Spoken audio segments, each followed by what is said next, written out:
ಆತ್ಮೀಯ ವಿದ್ಯಾರ್ಥಿಗಳಿಗೆ ನಮ್ಮ ಯೂಟ್ಯೂಬ್ ಚಾನಲ್ಗೆ ಸ್ವಾಗತ. ಇವತ್ತಿನ ದಿವಸ ನಾವು ಕೇಂದ್ರಾಡಳಿತ ಪ್ರದೇಶಗಳು ಮತ್ತು ಅವುಗಳ ರಾಜಧಾನಿಗಳನ್ನು ಅಧ್ಯಯನ ಮಾಡೋಣ. ಭಾರತದಲ್ಲಿ ಒಟ್ಟು 8 ಕೇಂದ್ರಾಡಳಿತ ಪ್ರದೇಶಗಳಿದ್ದು ಅವುಗಳನ್ನು ತಿಳಿದುಕೊಳ್ಳೋಣ. ಫಸ್ಟ್ ಒನ್ ದಿವ್ ದಮನ್, ಅದರ ರಾಜಧಾನಿ ದಮನ್. ದಾದ್ರಾ ನಗರ್ ಹವೇಲಿ, ಇದರ ರಾಜಧಾನಿ ಸಿಲ್ವಾಸ್. ಚಂಡೀಗಢ ರಾಜಧಾನಿ ಚಂಡೀಗಢ. ಲಕ್ಷದ್ವೀಪ್ಗಳ ರಾಜಧಾನಿ ಕವರತ್ತಿ.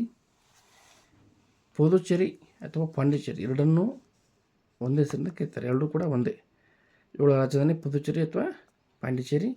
ಅಂಡಮಾನ್ ಮತ್ತು ನಿಕೋಬಾರ್ ದ್ವೀಪಗಳು, ಇದರ ರಾಜಧಾನಿ ಪೋರ್ಟ್ ಬ್ಲೇರ್. ಜಮ್ಮು ಮತ್ತು ಕಾಶ್ಮೀರದ ರಾಜಧಾನಿ ಕಾಶ್ಮೀರ. ಲಡಾಖ್ದ ರಾಜಧಾನಿ ಲೇಹ. ಈ ರೀತಿಯಾಗಿ ನಾವು ಈ ಕೇಂದ್ರಾಡಳಿತ ಪ್ರದೇಶಗಳನ್ನು ತಿಳಿದುಕೊಳ್ಳಬಹುದು. ನಂತರದ ತರಗತಿಯಲ್ಲಿ ಇನ್ನೊಂದು ಪ್ರಮುಖ ಸಾಮಾನ್ಯ ಜ್ಞಾನದ ಅಂಶದೊಂದಿಗೆ ನಮ್ಮ ತರಗತಿಯನ್ನು ಆರಂಭ ಮಾಡೋಣ. ಧನ್ಯವಾದಗಳು.